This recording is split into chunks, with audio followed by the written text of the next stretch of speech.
It took nearly 25 years to get the upcoming sequel Space Jam: A New Legacy into existence. During that time, an entire generation grew up with the original Space Jam film, looking back upon it with much fond nostalgia. However, does the nostalgia help hold the film up, or does it gloss over a cinematic failure? Let's take the time to revisit 1996's Space Jam.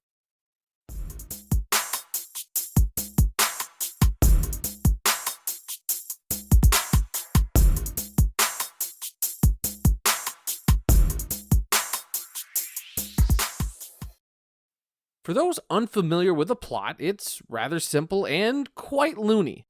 An alien theme park owner tasks a group of his underlings to bring the Looney Tunes back to their distant planet in order to enslave them as new attractions for their customers. But Bugs Bunny and the Looney Tunes crew has a plan up their sleeve, and that's to challenge the little aliens to a basketball game.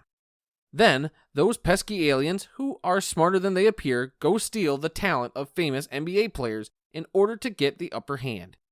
In a turn of desperation, who does Bugs Bunny and crew call on in order to help them defeat the aliens? Well, only the greatest basketball player of all time in Michael Jordan. With Jordan now on their Toon Squad, can they defeat these Monstars? Or will the Looney Tunes end up being slaves to an alien theme park? Well, I'm sure many people watching this know exactly how things play out. After rewatching this film for the first time in a few years, and surely only the second or third time since the film originally came out, there is a bunch of stuff here that is quite enjoyable and fun. And on the other hand, there are plenty of jokes and references that don't hold up, either because the references are completely of their time, like a mention of the NBA commissioner at that time, which I'm sure many non-basketball fans will have no clue who they are. The film is literally an hour-and-a-half long kids' cartoon with some live-action components. The highlights and the strengths are the Looney Tunes themselves, as well as the world of the 2D animation. The final act's basketball game is probably what most people will look back on and remember, and that too is a nice standout. And another treasure for me, despite the limited screen time, is the addition of Bill Murray playing himself. Pure gold.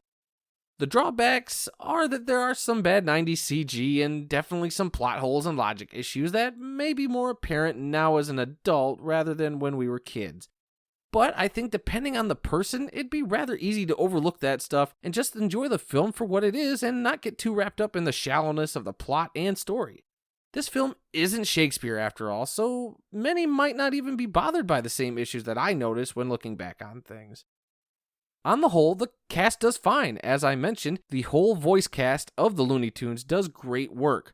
Michael Jordan is a basketball player first and foremost, and while his acting can be wooden, I don't think he's too bad with what he had to work with.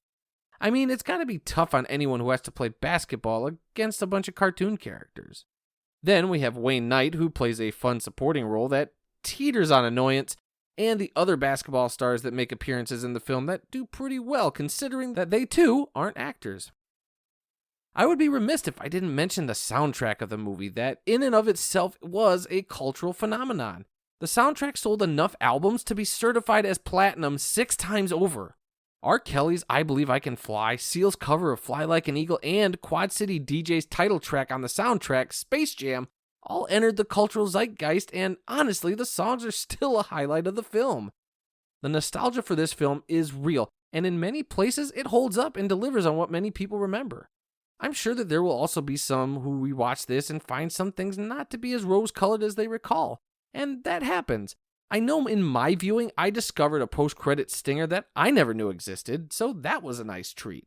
I always approach viewing a film with a more critical and analytical approach than others, so I am probably harsher on the film, and pretty much every film I see, than most people. But I still get enjoyment out of watching this, despite my numerous criticisms with how the film holds up after all this time. But in the end, I'm going to give this a score of a solid C. What do you guys remember of Space Jam? Have you rewatched it recently? If so, what did you guys think this time around? Leave your comments below. If you guys enjoyed the review, leave a like and subscribe for future reviews and other fun videos. Until the next one, I'll be seeing you.